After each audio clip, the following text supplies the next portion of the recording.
Salut les amis, bienvenue sur Joue avec la vie. Alors, on continue la série concernant les rêves lucides. Par contre, je voulais dire un truc d'abord parce que, en fait, le domaine du rêve et du rêve lucide, c'est un domaine qui m'intéresse beaucoup. Et en plus de ça, je pense que c'est un sujet qui est super vaste parce que je pense qu'on peut vraiment faire des ponts avec plein d'autres domaines, en tout cas avec plein d'autres domaines qui m'intéressent. Et en fait, il y a quelques semaines de ça, il y a quelques mois de ça même, j'avais ouvert une autre chaîne sur laquelle j'avais décidé de me consacrer au rêve lucide et de poster des vidéos par rapport à ça, d'approfondir vraiment le sujet. Et puis au final, je ne l'avais pas fait pour plein de raisons. C'est parce que je suis plutôt irrégulière, je manque de focalisation, ce genre de choses. Et donc du coup, je ne l'ai pas fait. Mais là, en fait, j'ai décidé vraiment de me dépasser à certains niveaux. C'est-à-dire, je pense que des qualités indispensables quand tu veux réaliser tes projets ou en tout cas avoir certains résultats, bah clairement la régularité, la focalisation, c'est des qualités qui sont hyper importantes et c'est des choses qui me manquent encore aujourd'hui, que j'ai besoin de développer. Et donc je me suis dit, bah quoi de mieux que de prendre un thème qui m'intéresse, donc là le rêve lucide en l'occurrence, et d'approfondir à donf avec une vraie régularité, parce que c'est ça la clé. Et le gros problème que j'ai, je suis très éparpillée, je ne suis pas régulière et c'est ça que je veux travailler. Donc je me suis dit, bon bah en fait pourquoi pas reprendre cette chaîne là. Donc je te mets le lien en description, reprendre cette chaîne là et me mettre à vraiment approfondir sur ce sujet sur l'autre chaîne. Pourquoi pas sur cette chaîne là? Parce qu'en fait déjà faire une ou deux vidéos par semaine sur les rêves lucides, bah clairement ça va pas me permettre d'avancer très vite dans l'apprentissage un petit peu que ce soit de mes connaissances ou même de mon expérience par rapport aux rêves lucides. Je pense que j'ai besoin d'une vraie régularité. Et en plus, voilà, c'est un petit peu pour moi deux choses différentes en fait. Mon monde nocturne et ma vie, voilà, de jour. Enfin, ce que je veux dire, c'est que j'ai pas envie que jouer avec la vie, ça devienne de jouer avec la nuit, quoi. C'était pas le but à la base. Donc en fait, si le domaine des rêves lucides t'intéresse, déjà ça nous fait un point commun, c'est super. Je t'invite à aller en description, tu cliques et tu t'abonnes à l'autre chaîne qui s'appelle Exploratrice de rêves lucides. Du coup, à partir de lundi, je posterai une vidéo par jour. Une vidéo par jour, et ça sur j'espère longtemps. Je veux vraiment essayer d'approfondir, de me focaliser et de me spécialiser par rapport à ça. Donc vraiment n'hésite pas. Maintenant, si mon petit bazar sur Jouer avec la vie t'intéresse plus, abonne-toi à cette chaîne-là. Par contre, si les deux t'intéressent, bah abonne-toi aux deux après tout. Et puis si t'es là en touriste, et bah bienvenue mon ami, il n'y a aucun problème.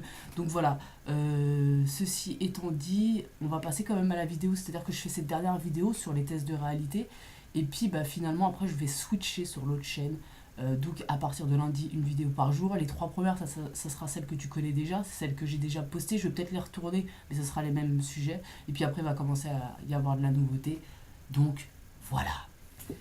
Test de réalité. Qu'est-ce que c'est un test de réalité? Alors, déjà, je te rappelle ce que c'est un rêve lucide. Un rêve lucide, c'est quand tu es dans ton rêve et d'un coup, tu te rends compte à l'intérieur de ton rêve que tu es en train de rêver. Donc, tu deviens lucide, tu deviens conscient que tu es dans ton monde nocturne.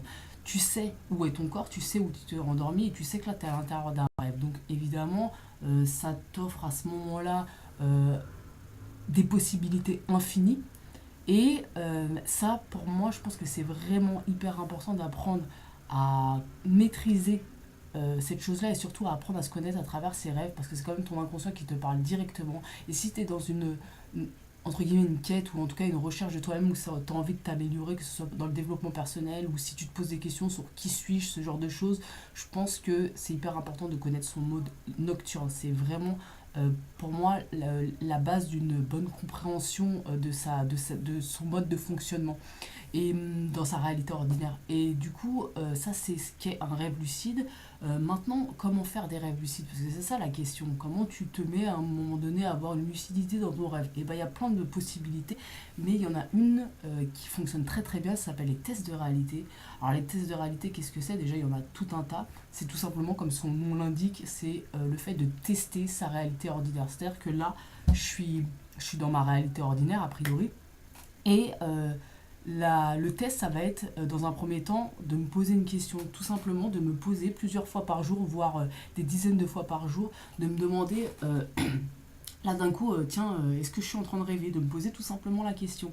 Et vraiment de tenter de me souvenir, mais qu'est-ce que j'ai fait juste avant? Est-ce que je suis vraiment réveillée là ou je suis en train de rêver? C'est vraiment, il faut vraiment se la poser de façon très sincère et voilà, très sérieuse en fait cette question. Et pourquoi en fait? Parce que tout simplement, ton rêve, en tout cas à certaines phases de rêve, il va se servir, il va prendre de la matière entre guillemets pour créer le rêve.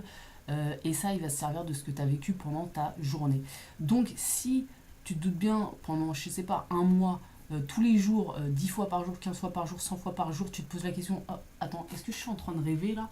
Et tu commences à te demander, tiens, qu'est-ce que je faisais juste avant? Tu commences à regarder un petit peu, est-ce que tout est normal ou est-ce que tu as un peu un sentiment de bizarrerie? Enfin voilà, si tu te poses cette question, bah, au bout d'un moment, tu vas finir par te poser cette même question à l'intérieur de ton rêve.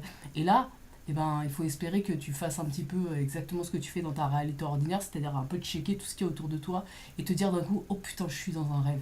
Donc ça, c'est vraiment une très bonne méthode. Là, ça, c'est juste se poser une question, mais il y a d'autres tests, il y en a plein en fait, qui sont un petit peu plus concrets. Moi, je vais te donner un exemple de ce que je fais. Il y en a plein, tu trouves sur internet plein de tests possibles. Ça, c'est à toi de voir ce qui fonctionne. Mais il y en a un tout simplement, c'est de prendre sa main et de prendre son autre main et de tenter avec son doigt de passer son doigt à travers sa main. Voilà, bon bah forcément là ça passe pas quoi. Et si tu fais ça dans un rêve, a priori ton doigt pardon va passer à travers ta main. Le truc qu'il y a euh, c'est que il y a des niveaux de lucidité. Et donc, il est possible, quand tu as un niveau de lucidité qui est très faible, que même dans ton rêve, ton doigt ne passe pas, parce que tu emmènes tes croyances dans tes rêves. Donc si ta croyance très forte, c'est que ton doigt ne peut pas, c'est impossible que ton doigt passe à travers ta main, bah, il est possible que si tu as un faible niveau de lucidité dans ton rêve, ça se passe aussi de cette façon. Mais si tu commences vraiment tous les jours à remettre en cause ta réalité ordinaire, au bout d'un moment, il va se passer des trucs, euh, comment dire, étranges dans ton rêve. Forcément, c'est un rêve. Donc, le doigt qui passe à travers la main, c'est un bon test. Moi, j'ai fait plusieurs fois et en rêve, d'un coup, je commence à sentir enfin, quelque chose d'étrange. Et là, hop, je passe mon doigt et bah, il passe à travers. Là, je me dis, oh putain, je suis en train de rêver. Bon, ok. Donc, ça, c'est un premier test. Il y en a plein. J'en reparlerai plus en détail sur l'autre chaîne parce que là, je ne vais pas développer plus que ça. Un truc que je fais aussi qui m'a beaucoup aidé, c'est. Mais ça, c'est. Je reviens au journal de rêve, c'est là où pour moi il y a une importance quand même à écrire ses rêves. C'est apprendre à connaître ses rêves, quels personnages reviennent souvent, quels lieux reviennent souvent. Parce que ce qui va être intéressant, si tu te rends compte qu'il y a un lieu qui revient constamment dans tes rêves, ou en tout cas, même si c'est pas forcément le même lieu mais qui représente la même chose, tu vas pouvoir dans ta réalité ordinaire, à chaque fois que tu passes dans ce lieu-là, te poser la question, putain, est-ce que je suis en train de rêver? Moi, je te donne un exemple. En fait, très souvent dans mes rêves, je, je rêve de toilettes en fait que je vais pisser.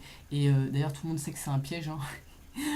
Mais bon, bref, très souvent. Donc en fait, maintenant, aujourd'hui, à chaque fois que je vais pisser, bah, qu'est-ce que je fais? Je me dis, ah, tiens, est-ce que je suis. Enfin, je me pose la question, est-ce que je suis dans un rêve? Je fais mon test de réalité. Et ça, je le fais régulièrement. Et bah, ce qui fait que, bah, d'ailleurs, très récemment, il y a quelques jours de ça, quand j'ai commencé à lancer la série de vidéos, je me suis retrouvée bah, dans mes toilettes à me dire ah putain, est-ce que là je suis en train de rêver, à faire le test et là d'un coup ah, déjà je ressentais il y avait comme un sentiment de bizarrerie et du coup et un sentiment d'angoisse aussi d'ailleurs et d'un coup je me suis rendu compte que j'étais en train de rêver et bon bah malheureusement je me suis réveillée parce que j'avais vraiment envie de pisser donc là après ce que j'ai fait c'est que je suis partie pisser dans ma réalité ordinaire et je me suis reposé la question est-ce que je suis dans un rêve et là effectivement j'étais plus dans un rêve. Donc voilà, ça c'est une bonne façon de procéder, c'est si par exemple constamment dans tes rêves revient le fait que je sais pas, t'es dans un champ ou t'es dans une maison, que ce soit ta maison, que ce soit une autre maison, mais un endroit où t'es censé être chez toi, ce genre de choses où tu passes souvent des portes, je sais pas, tu vois, et ben c'est intéressant dans ta réalité ordinaire, quand t'es réellement dans ces lieux-là, de te poser la question, tiens, est-ce que je suis en train de rêver ou pas? Donc voilà, tu peux vraiment te poser la question de façon très sérieuse, entre guillemets, et aussi coupler ça avec des tests de réalité. Donc moi là, je t'en ai donné un seul, mais je te dis, j'approfondirais ça davantage sur l'autre chaîne. Là, c'était histoire de te placer un petit peu le décor, on va dire. Donc je vais m'arrêter là. Si les rêves lucides t'intéressent, n'hésite pas à t'abonner à l'autre chaîne. Je te mets le lien dans la description. Maintenant, si tu préfères rester ici, il n'y a aucun problème. Si t'aimes les deux, aucun problème. Si t'es là en touriste, aucun problème. Bienvenue à toi. C'est ok. Je vous fais des gros bisous les amis, puis on se retrouve bientôt.